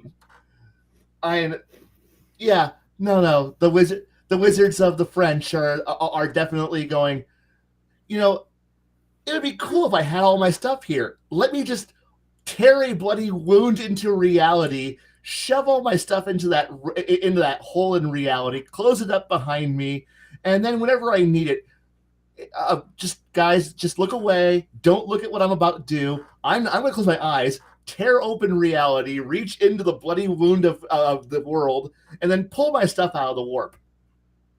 Oh, what? Wait, what? Yeah, or I'm just going to open a hole in reality and push you in. Are you going to open the other side? I might. Oh yeah, and your hands are permanently bloody stained forever because of what you do. So everyone knows what you are, because the moment you take your gloves off, your hands are just stained forever bloody red from it. What the fuck is this, guys? Or hey, I'm gonna go play the not Spaniards. What do you guys do? We don't have wizards. Bullshit, you've got wizards. The Inquisition. No, there are no wizards. We killed them all. Except we didn't, because they're the evocation wizards who are laughing as they summon down fireballs and volcanoes from the earth to consume armies, and everyone goes, "That's a little too powerful. We need to kill them, and kill them now." Whenever one shows up, because the power just drives you mad, and you want to create volcanoes and burn cities, because you can do that. Oh, of volcanoes, see them on Yeah. PBS. and it's like, well, what do the not Germans get? Not Germans are no wizards. They have no wizards. What do they do? Oh, they can use the bloody remains of dragons to forge, to form unbreakable, invincible super armor that can deflect bullets. Oh, well, is it hard to get a full set of armor? Oh, insanely! If you have a full set of armor, you're king of the Germans. Oh, what? Oh yeah, and Germany is currently at the end of the 30 Years' War, so the whole country is devastated, burning, and disunified, and they're just waiting for the rise of the Kaiser to happen. Oh, that sounds terrible. Yeah, when that happens, the rest of the continent will tremble. Is there any other kinds of magic? Oh yes, there's also not Muslim Ottoman Ottoman Persian magics that you can deal with. Oh, that sounds cool. Not really. It's just channeling genie magic and horrible elemental powers that will just gut you. That sounds terrible. I know. It's horrifying because all magic comes from making deals with demons. It isn't just simply, oh, my god grants powers. No, there's literally everyone on the continent fears you. Like, I'm a wizard. Oh fuck. Oh fuck, fuck, fuck. Move somewhere else. Watch him carefully. In fact, just train artillery on him. Why? Because he's a wizard. And they've added so much magic to the game later, but whenever they've added new magic to Seventh Seas, it's very flavored and it's not generic. It's like it's actually tailored to the culture that found magic, made their deals for magic, and uses magic in their own way, that it doesn't just feel like everyone's an arcane wizard. No one's like no one's an arcane. Like, there isn't just simply I'm a generic wizard, I'm a generic cleric, I'm a generic druid. No, everyone's got their own flavor, and I prefer that. And so when I was able to combine Seven Seas with like L5R, L5R is Shugenja, it gives you Shugenja. Fuck yeah. It gives you enlightenment. Hell yeah. Okay. And there's all these cool ways of doing it, to the point where I'm just like looking at D&D wizards and D&D magic and going, God, why do you have to be the dumpster fire of generic bullshit wizard magic? It's like, I'm a wizard. Oh, what kind of wizard are you? I'm a D&D wizard or cleric. Oh, fantastic. Could you just be boring elsewhere, please? Thank you. Like, I don't know. Go stand up to the quarter and we'll call you when you need your fantastic I know, power. exactly. Like, when we need you to cast Fireball and Teleport, we'll just do it. But meanwhile, we're going to call the French guy because we want to go through the warp. Why? Because it's more cool than...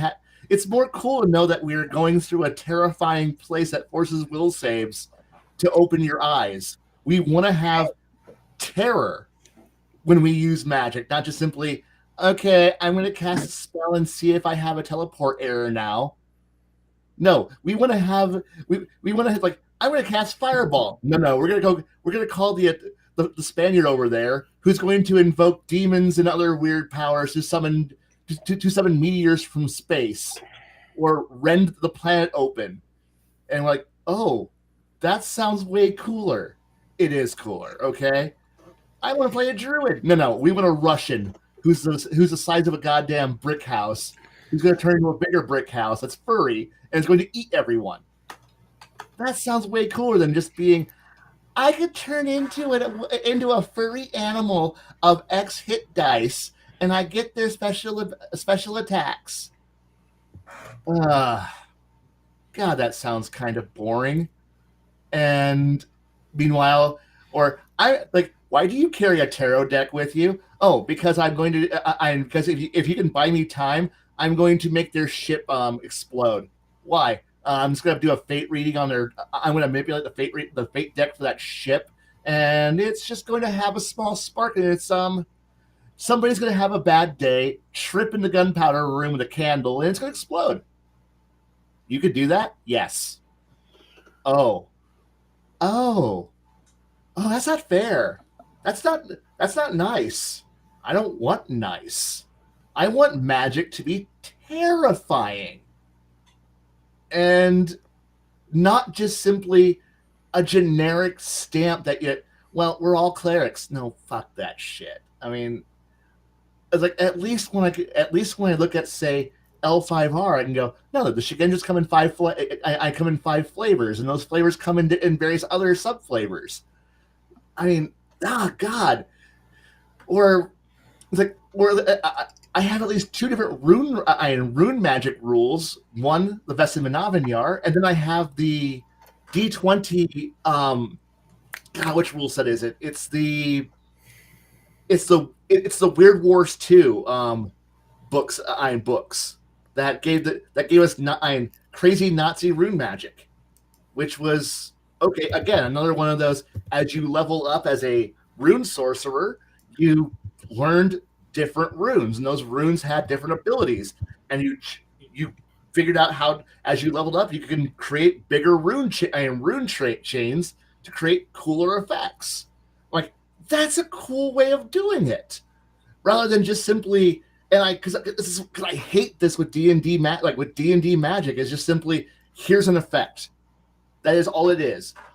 This is my spell slot, and I'm like, no, why can't I on the fly, like, combine this aspect, and this is why I like Mage the Ascension so much, because that's just taking the idea of the rune things, and now you're going into spheres.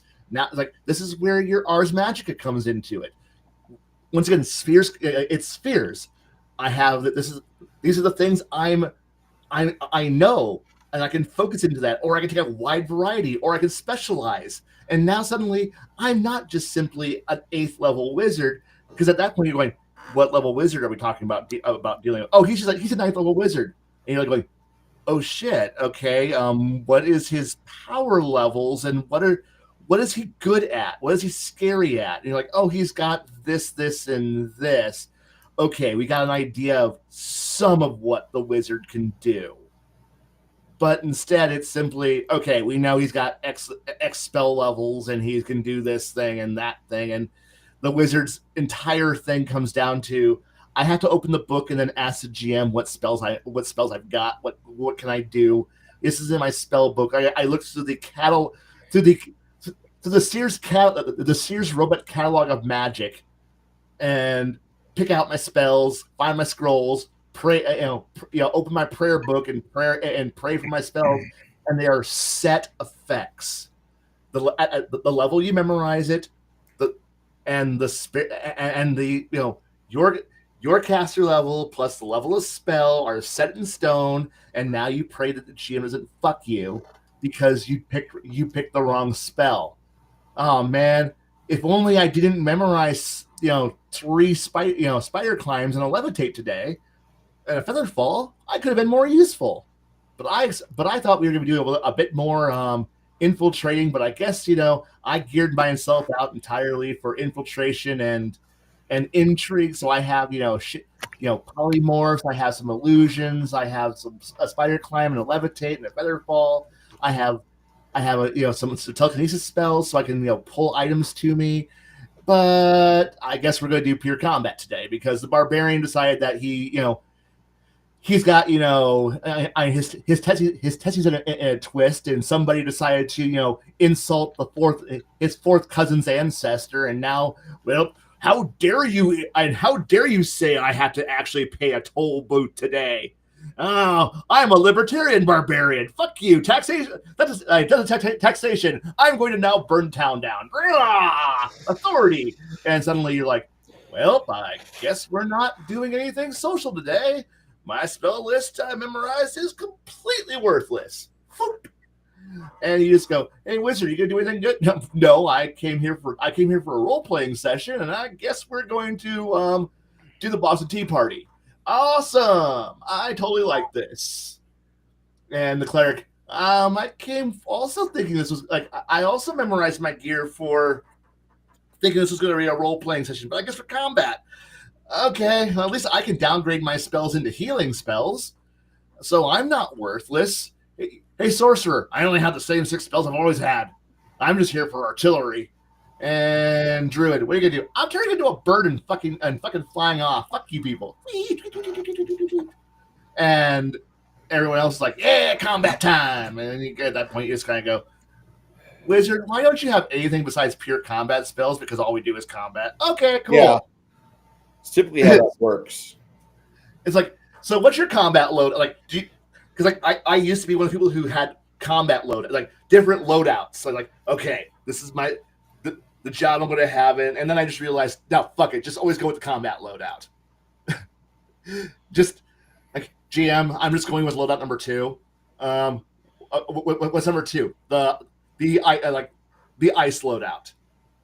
I have one is fire based, 2 is ice, 3 is sonic. You know what? We're going to go with loadout 3. All sonic damage, all sonic damage. Why? Because I don't know what we're going to go against. So I'm going to go general purpose mass force damage and sonic damage.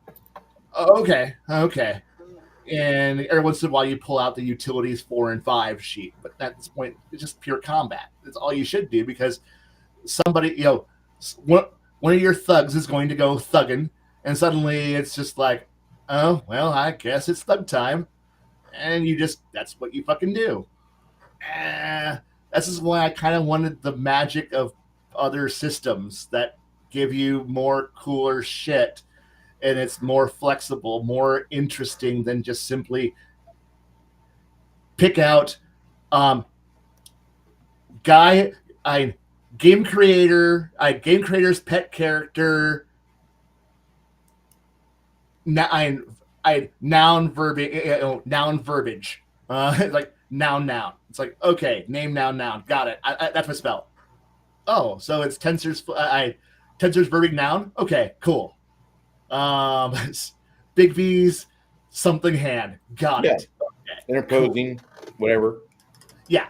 Like I said, it's just named. Like, look, I know I'm playing a game where we're all just kind of jacking off to some other characters. Big cool thing. Somebody else had to do all the cool stuff, because obviously we're using name, verb, noun for our spells. Yeah. I mean, how often do we give our players a chance to actually make a spell? Rare at best. And it's going to be very limited. So we never give our players a chance to actually make their own, tensors floating discs. We don't have somebody's bad hentai flick the spell. Was it Everett's Black Tentacles? Yeah. One of my favorite spells of all time. But the thing is that because we're playing it, it feels like we're playing a game where we're just in we're walking in somebody else's toy box. Somebody else had all the fun because everything's somebody else's name is attached to it. We're just their junk and walking around with it. Hey guys, do you guys want to go chase after the Rod of 7 Parts? Why? It's somebody else's storyline. Oh, but it's an artifact.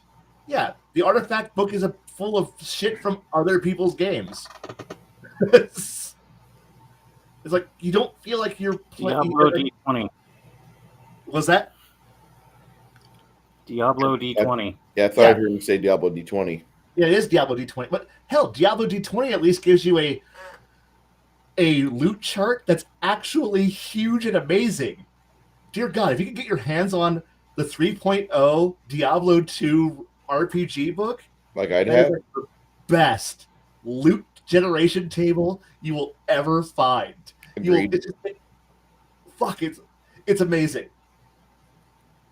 Because you will just roll the stupidest shit up, and it's fantastic. Because now you're like, shoot, I found a +2 striking sword of the whale.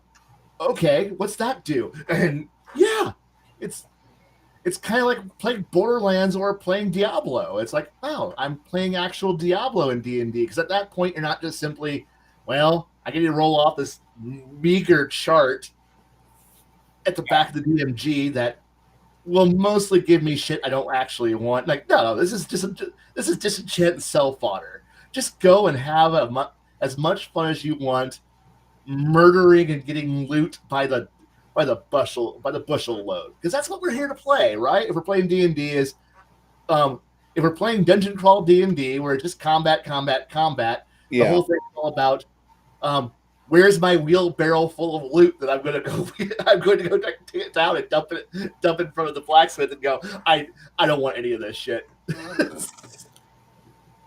Combat by the pound. But the thing was that book actually kind of cemented the problem that I have with playing D&D, is that because the game is a combat focused game, and at that era, Diablo 2 was the game to play. If I want combat, by the bushel. I can play Diablo or Path of Exile now. Like, if all I want is to run through endless caverns that are randomly generated, full of random monsters, go fight random bad guys, and get random piles of loot, dear God, we've got that. There's so many games now for that, and they're all computer games. Like, you can get all the combat you want. The thing about, but the fun part is when you get to have other people at the table, is the interaction you get with other players. And I know some people are like, I don't care about other players. Like, cool, that's you. But the thing is that I've had the most fun when I have other players. Playing Diablo with friends is way more fun than playing Diablo alone. Playing a role-playing game with friends is way more fun than doing a solo adventure. Because I hate it, because BattleTech decided to actually release some solo rule, so you can play the game solo. And I'm like, yeah, I can, but why would I want to? Because I want to play BattleTech with friends. I want to play D&D with friends. Like, I want to I want my combats to be meaningful. I want my interactions to be valuable. And yeah, I understand that characters die. That is something that happens. But I want to actually feel like I actually care I want to feel something when somebody else's character dies. Because, like, I actually know who they are. There's somebody I don't want to get into a situation where somebody brings a new character to the table and it's like, and where you're almost gonna go pull the cliche line of, I don't give a fuck what your name is. Survive for 3 adventures and I'll learn it. To parody of the, I don't give a shit who you are, I newbie. I survive 4 weeks and I'll learn your name. I've done it in real life. I've heard that. I've done it with people who I've worked with. I don't want to do it when I game, and I don't want to have that mentality of, until you stick around for a while, I don't give a shit who the fuck you are, because all we're going to do, because it's almost at that point the Goblin Slayer mentality. Shh, we don't. It's just your profession. Yeah. That's all who you are. It's just like, I don't care what your background is. I don't care where you're from. You're just gonna get killed like everybody else. I might die, and you don't even know who the fuck I was. I'm just gonna be a corpse you're gonna loot and continue on with the adventure. I don't want that. I want something a bit more. So I want the fights to be meaningful. Sometimes people just die. A bullet hits somebody just wrong, or a trap kills somebody quick, and you're just like, well, fuck. That happens. Because the bad guy's gonna stay too. That's just the truth of it. But I want that. I want it to be something that's more than just simply, I just rolled randomly, and at that point, you might as well just have a moment where the GM just kind of spins a twister, the little twister thing that he's appropriated from an old twister box, and just gone, it's starter combat, guys, spin, and you died. Yeah. No, that's just how that's how combat just starts. That reminds me of how Ace used to do their combat. Ice used to do their combat that way for Space Master, or what was it, 1899? Yeah. Yeah. You just open combat with a spinner and just go, whee, and you're dead. Wait, what? Do I get a saving throw? No. You don't. And an RPG just I hit your car. You explode. You died. Everybody else react. Wait, what? Crafting, you haven't said a whole lot, and since you've been back on here, what do you think about that? I think shit happens. It's not something that should happen constantly. Like, let me rephrase that. Shit happens, but you shouldn't make it so the player doesn't get at least a chance to save. Exactly. Give them a chance at something. Six Nations, what do you think, man?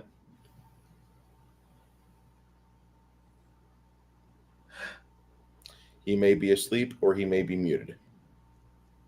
I'm sorry if I put him to sleep. It's all right. I'm fatigued too.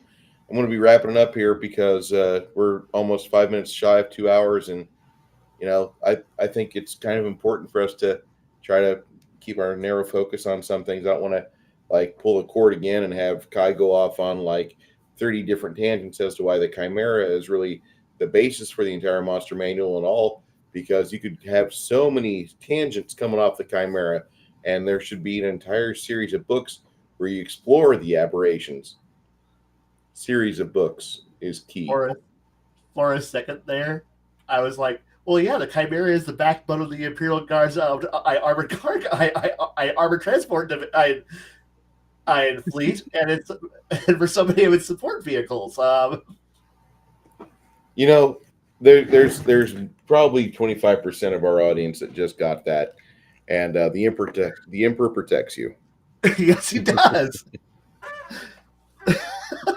No, it's just the idea of it's a Chimera. Yeah, of course, the Chimera is important. Before we go, Bruce, I drowned your Gilded with some memes. Oh no! Oh no! Oh no! Not memes. Oh shit! Shit. Let me find. You did drown it in memes. Oh god.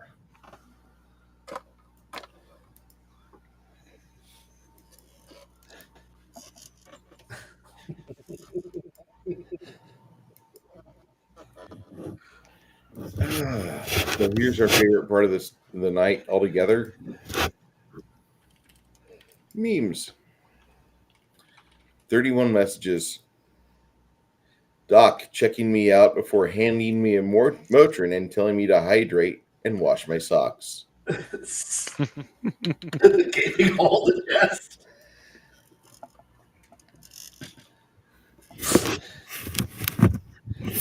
Let's try this new vegan diet. Time to bleed. Say again? He ain't got time to bleed. That's right. Yeah. So I started this new vegan diet. I feel so much healthier. I was thinking to make my dog vegan as well. Death. Good doggo. Good You've doggo. chosen death.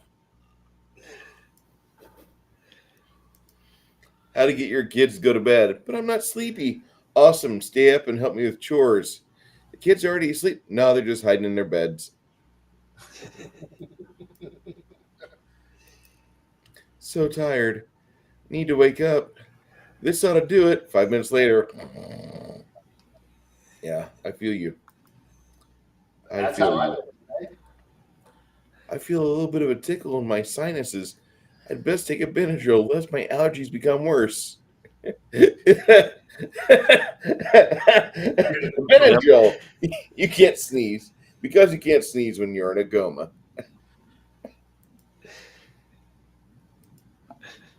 Getting hurt as a kid. Ow. Tree falls in. Ow. Ow. Perfectly fine.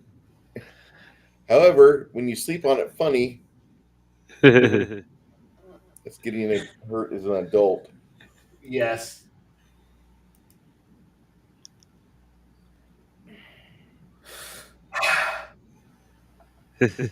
Describe your state in one photo. This is somebody from Idaho. Or from Iowa, isn't it? That's Iowa. That's Yeah, Ohio. that's Ohio. It's also Illinois too. Yeah. So,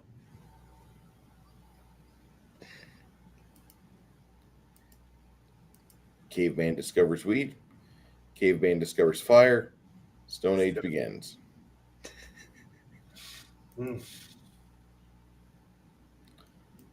Nobody falls asleep faster. Nobody falls in love faster than a dude who needs a place to stay. Oh, damn. Oh, damn. Ow. Ow. Oh man, that's Ah. Ah. Proud sadness one. Oh, I guess Husqvarna is there to save you. bet the operator's underneath that tree. Bet the operator's underneath that tree. Decaf coffee? You mean brown sadness water? Why would I drink anything without the chemical in it? I almost got fired for swapping out the work coffee with decaf. Pissed Nope. off my boss. Pissed off my boss so bad.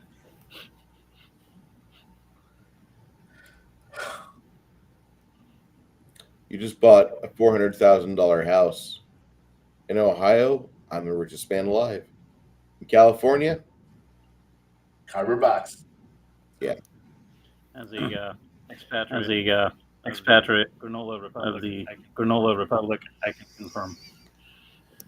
do we have a flavor called cup of coffee? That's how I feel when I go to a coffee shop. Flexaventi. Just want a cup of coffee. So start off small, small on things, and you just get better. Eventually, you're drinking things like this, and then you're looking for your big cup. Where'd my big cup go? Why did you put the flower pot and empty that in my big cup, honey? Okay.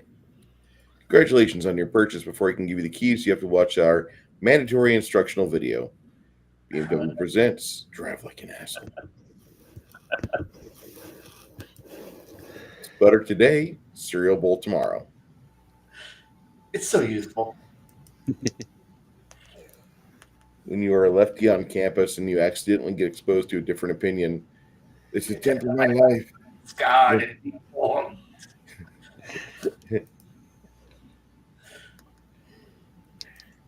Remember, when the apocalypse starts and we all turn to cannibalism, vegans are the closest thing to free-range, antibiotic-free grass-fed meat. Oh, that reminds me. Put in my Skeletor name. Thank you. I have men lining up at my front door. Why? And do they want their money back? Opinions are like orgasms. Mine is more important, and I really don't care if you have one. Shit. You're not completely useless. You can always serve as a bad example. Until we meet again. I really want my back door on my house to be decorated like this. Most people won't swim in a pool with a dead body in it, but are perfectly comfortable swimming in the ocean, which has an untold number of them. Skeleton will be back with more disturbing facts. First grade teacher, stop that. Girls don't like it when you pull their hair. Well, that was a lie.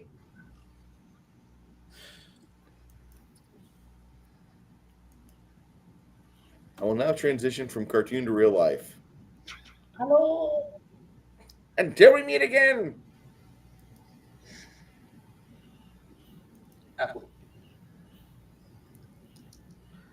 Oh my God. Kissing a girl is gay because she's her daddy's grown up sperm, and you're basically kissing a man's balls. Wow. Damn it, Skeletor. All laugh tracks were recorded in the 1950s, meaning you've been watching and laughing along with the corpses. The corpses. Yes. 2050 is closer than 1990. Why do you do this to me, Skeletor? Ouch. That's not fair. Do all my haters keep sucking? I'm about to come.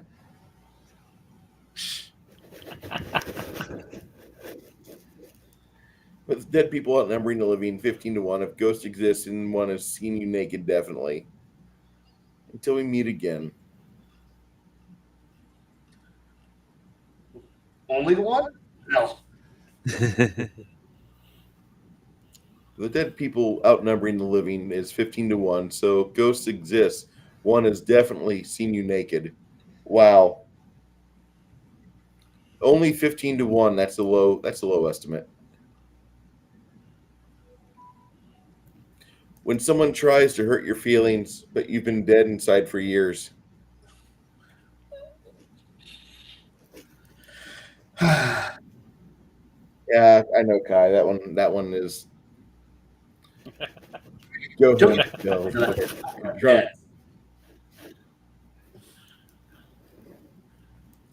Fucking decaf. God.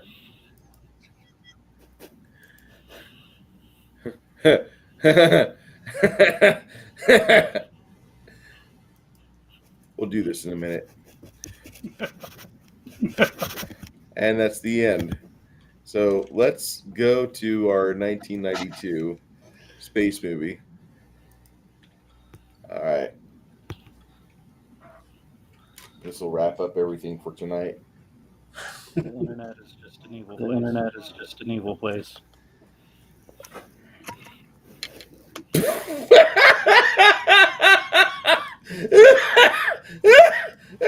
You gotta be kidding me, right? No, that's a real deal. It's a thing. Thanks. Thanks, meme. All right. That's it for the night. We're done. It was nice being on YouTube. We'll see you all on Rumble next week. Be on Rumble next week. And you all be good. All these minions, be well. God